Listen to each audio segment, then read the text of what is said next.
में क्या चल रहा है और छत्तीसगढ़ में क्या चल रहा है? सबसे पहले तो मैं ये कहूंगी कि पिछले 10 साल से कर्नाटका में सरकार इनकी है, इनको डेवलपमेंट के काम करने चाहिए थे और अब ये वादे कर रहे हैं ये कर देंगे वो कर देंगे। तो ये 3 सिलेंडर मुफ्त पहले ही दे देते, अब क्यों, अब घोषणाएं क्यों कर, अब जमीन की सख्ती हुई लग रही है तब ये घोषणाएं कर रहे हैं। तो मेरा तो मानना है कि राजस्थान में फिर से कांग्रेस की सरकार बनेगी, क्योंकि राजस्थान के प्रदेश के मुखिया माननीय मुख्यमंत्री जी और सभी नेता एक हैं और ऐसी योजना लेकर ओल्ड पेंशन स्कीम जिसका पैसा केंद्र सरकार दे नहीं रही, ओल्ड पेंशन स्कीम का लोहा पूरे प्रदेशों ने माना है, हिमाचल ने उसको लागू कर रहे हैं, छत्तीसगढ़ ने उसको राजस्थान के बाद लागू किया। तो राजस्थान एक मॉडल स्टेट के रूप में उभर कर आ रहा है। राजस्थान में ऐसी योजनाएं लेकर आए, उज्ज्वला योजना के जो सिलेंडर जो कनेक्शन इन्होंने दिए थे उज्ज्वला योजना के, वो कनेक्शन के सिलेंडर लोगों ने अपने घरों में बंद कर दिए थे, भरवा नहीं रहे थे। क्यों? 1150 रुपए किसके पास है? गरीब आदमी के पास तो 1150 रुपए नहीं होते वो सिलेंडर भरवा पाए।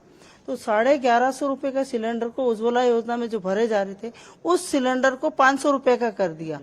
500 रुपए में सरकार दे रही और महंगाई राहत कैंप लगाकर राजस्थान की गवर्नमेंट रजिस्ट्रेशन करा रही ताकि आने वाले समय में कोई भी उस योजना के लाभ से वंचित नहीं रह पाए।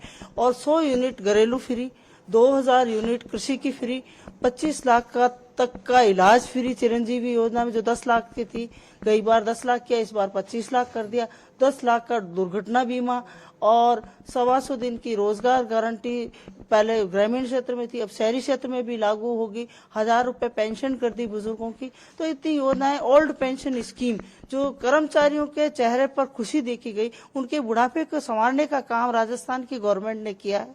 तो ये बहुत बड़ी बात है। उन योजनाओं के बल पर आम आदमी को केंद्रित करके गरीब को गणेश मानकर माननीय मुख्यमंत्री जी और राजस्थान के नेता, राजस्थान के सभी नेता मिलकर योजनाओं को मूर्त रूप पहनाने का जो काम कर रहे हैं, महंगाई राहत कैंप लगवाकर पूरे प्रदेश के हर पंचायत हेडक्वार्टर पर 2-2 दिन के शिविर लगाकर सरकार रजिस्ट्रेशन करा रही हर परिवार का। ये नहीं उस परिवार में सब शामिल है, भाई बिजली सब जलाते हैं, गैस सिलेंडर का उपयोग सब करते हैं। तो ये योजना को सबको फायदा, चिरंजीवी योजना का फायदा सब ले रहा, अमीर भी ले रहा, गरीब भी ले रहा। तो सभी को उस धरातल पर उस योजना का लाभ कैसे पहुंचे उस रूप में काम करिए ताकि कोई ये न कहे कि इसको योजना का लाभ नहीं मिला।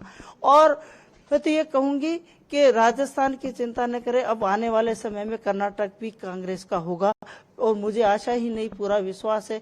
मैं पिछले 5-10 दिन से यहाँ कर्नाटक में 3 दिन बेंगलोर थी और 5 सीटों पर यहाँ लगा है। मैं पिछले 5 दिन से इधर घूम रही हूँ तो मुझे अच्छा माहौल लग रहा है, लोगों में एक उत्साह है, लोग चाहते हैं कि यहाँ भी कांग्रेस की सरकार बने, यहाँ बदलाव हो ताकि लोगों के चेहरे पर खुशी हो सके, जो कांग्रेस का घोषणा पत्र है वो लागू हो सके, आम जनता के चेहरे पर खुशी हो सके। क्योंकि 2000 रुपए शायद बुजुर्गों की पेंशन का वादा किया, बेरोजगारों की पेंशन का, सिलेंडर का जो वादा किया है, और कांग्रेस कहती नहीं, कांग्रेस की कथनी और करनी एक है। हमारे राहुल गांधी जी, हमारे नेता राहुल गांधी जी ने हमेशा किसानों के साथ खड़े रहे, मजदूरों के साथ खड़े रहे, भारत जोड़ो यात्रा करके एक इतिहास रच दिया। लोगों ने सोचा नहीं था कि भारत जोड़ो यात्रा कोई कर सकता है। इन्होंने जब पहले दिन से यात्रा की तो ये कह रहे थे ना बीजेपी के लोग, चल पाएंगे कि नहीं चल पाएंगे। और सबसे बड़ी बात, पूरे भारत जोड़ो यात्रा में राजस्थान, पूरे राजस्थान प्रदेश में मैं भी चली हूँ, लास्ट टाइम मैं कश्मीर भी गई हूँ। तो भारत जोड़ो यात्रा का ये नहीं कि उन्होंने लोगों के आंसू पहुंचे, लोगों से मिले, महिलाओं से मिले, बच्चों से मिले, खिलाड़ियों से मिले, आम आदमी से मिले, गरीब से मिले, सफाई कर्मचारियों से मिले, सबसे मिले और उनके दुख दूर करने का प्रयास किया।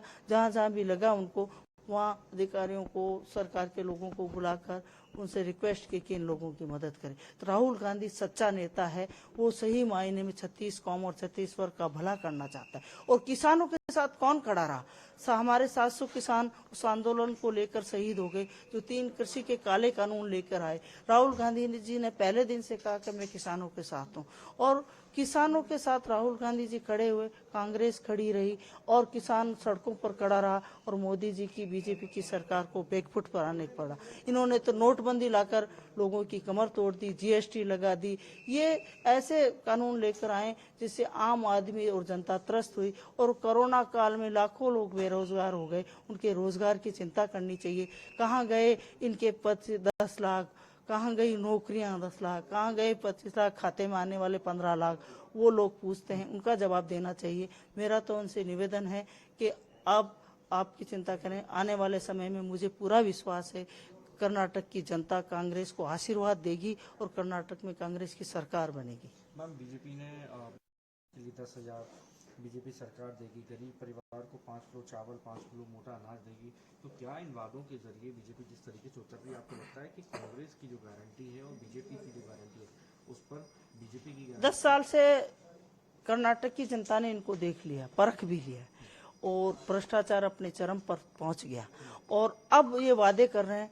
तो कांग्रेस ने जो कहा है वही किया और कांग्रेस के जो वादे हैं, जो घोषणा पत्र है, अक्षरतः कांग्रेस उस घोषणा पत्र पर काम करती है और आने वाले समय में करेगी।